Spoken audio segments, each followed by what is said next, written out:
मुक्ताईनगर नगरपंचायतीची निवडणूक मोजक्या 4-5 जागांवर लढवणार आहोत किंवा कदाचित निवडणूक लढवणार नाही अशी महत्त्वाची घोषणा एकनाथ खडसे यांनी भुसावळमध्ये केली आहे। त्यामुळे शरद पवारांची राष्ट्रवादी मुक्ताईनगरमध्ये निवडणूक लढवणार की नाही याबाबत साशंकता आहे। मुक्ताईनगर निवडणूक आपल्या पंचायत समितीमध्ये राष्ट्रवादी काँग्रेसची फारशी ताकद नाहीये, पूर्वीपासूनच नाहीये। आमचे कार्यकर्ते तिथे कमजोर आहे। ग्रामीण भागामध्ये राष्ट्रवादी जेवढी मजबूत आहे तेवढी शहरामध्ये तेवढी मजबूत नाही। ज्या ठिकाणी येण्याची शक्यता आहे अशाच ठिकाणी आम्ही निवडणूक लढवू अथवा नगरपालिकेमध्ये एखाद्या वेळेस आम्ही राष्ट्रवादी पक्ष निवडणूक लढवणार सुद्धा नाही। रायगडच्या पेण नगरपालिका निवडणुकीमध्ये शिवसेनेसोबत युती करण्यास भाजपचा नकार आहे। भाजपच्या नकारामागे सुनील तटकरेंचं षडयंत्र असल्याचं बोललं जातंय। आमदार महेंद्र दळवींचा खासदार सुनील तटकरेंवर हा गंभीर आरोप आहे। महेंद्र दळवींचं वक्तव्य निंदनीय असल्याची प्रतिक्रिया सुनील तटकरेंनी दिली आहे। भाजपसोबत आम्ही विचारानं जोडला आहोत असं सुनील तटकरेंनी म्हटलंय। आशावादीत आम्ही निश्चित होतो येणाऱ्या निवडणुकीमध्ये महायुती धर्म पाळून सीटचं वाटप होणं काळाची गरज होती, पण नेहमीपणे दिसत नाहीये तसं। आणि परवा तर त्यांच्या सुपुत्र माजी आमदार आणि ज्यांनी महाडच्या एका पत्रकार परिषदेत सांगितलं की रायगडमध्ये राष्ट्रवादी आणि भारतीय जनता पार्टीची युती झाली। जरी त्यांनी बालिश बुद्धीने घोषणा केली असेल तर त्याच्या पार्टी मागे तटकरे साहेबांचंच हे विचार आहेत असं नक्की आम्ही जाणून चाललो। आणि त्यानंतर आम्ही आमची विचारधारा बदलली आणि म्हणून आजचा प्रवेश हा दिशादर्शक निश्चित आहे। बदलत्या पेनच्या राजकारणामध्ये निश्चित त्याचं चित्र स्पष्ट होईल। भारतीय जनता पक्षाशी आम्ही विचाराने जोडलं गेलेलो आहोत। देशाचे गौरवशाली पंतप्रधान नरेंद्र मोदी साहेब, अमित शाह यांच्याजवळ चर्चा करून राष्ट्रवादी काँग्रेस पक्ष हा भारतीय जनता पक्षाचा घटक पक्ष म्हणून देश पातळीवरती, राज्य पातळीवरती, जिल्हा पातळीवरती सहभागी झालेला आहे। स्वाभाविक शिवसेना सुद्धा महायुतीतला एक घटक पक्ष आहे, पण त्यांनी केलेली वक्तव्य किंवा काल सुद्धा पेणला ज्या पद्धतीने अलिबागच्या आमदारांनी केलेली वक्तव्य आहेत ही निंदनीय आहेत।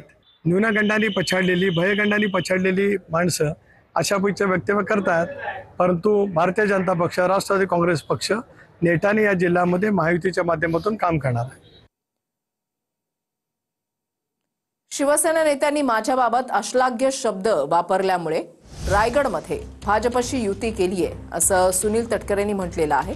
महाड, अलिबाग आणि कर्जत, खालापूरच्या नेत्यांनी टीका केली असं म्हणत तटकरेंनी भरत गोगावले आणि महेंद्र दळवींवर निशाणा साधलेला आहे। मला उद्देशून काही अश्लाघ्य शब्द व्यक्त करत आमच्याशी युतीच करायची नाही असं घोषित केलं गेलं। महाडच्या नेत्याने पण केलं, अलिबागच्याही केलं, कर्जत खालापूरचे जो 2 पावले नेहमीच पुढे राहिलेत। अशा वेळेला ज्यांच्याकडनं ही भावना प्रकट झाली, ज्या पद्धतीने वक्तव्य करण्याचा प्रयत्न केला गेला, न्यूनगंडांनी पछाडलेली, भयगंडांनी पछाडलेली माणसं अशा पैकी वक्तव्य करतात। आता बातमी ठाकरे आणि फडणवीस यांच्या वाकयुद्धाची। बिहारच्या निकालावरून महाराष्ट्रातल्या नेत्यांमध्ये चांगलीच जुंपली आहे। जो जीता वही सिकंदर असं वक्तव्य मुख्यमंत्री फडणवीसांनी केलं होतं आणि त्याला आता ठाकरेंनी पलटवार केलाय। पाहूयात एक रिपोर्ट। जो जीता वही सिकंदर, आम्ही योजना केल्या त्या लोकांना आवडल्या आणि लोकांनी आम्हाला मतदान केलं, त्यावर लोकांना दोष देण्याचं कारण काय? आपले कोण मुख्यमंत्री म्हणालेत ना, जो जीता वो सिकंदर, लेकिन वो सिकंदर बनने का राज वो कोणी समज नाही सका आज तक। जे जिंकले त्यांचं अभिनंदन आहे। आपला हा विजयाचा रथ सातत्याने पुढे चाललेला आहे।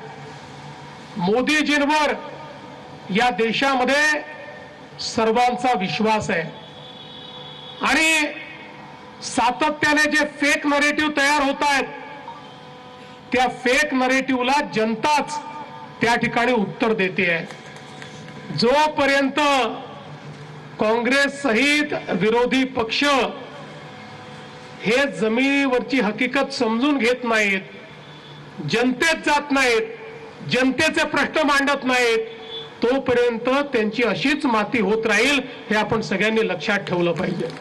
एका गोष्टीचं मला नवल वाटते की प्रचाराच्या दरम्यान तेजस्वी यादवच्या सभांना मिळणारा जो प्रचंड प्रतिसाद होता तो प्रतिसाद खरा होता की त्यांनी ते नवीन AI तंत्रज्ञानाने तयार केलेली माणसं होती हे आता कळण्याचं झालेलं आहे। म्हणजे ज्यांच्या सभेला अलोट गर्दी होते त्याचं सरकार न येता ज्यांच्या सभेला रिकाम्या खुर्च्या जास्त असतात, रिकाम्या खुर्च्यांची गर्दी असते, त्यांचं सरकार येतं, हे नवीन ह्या लोकशाहीतलं गणित हे कळण्याच्या पलीकडचं आहे.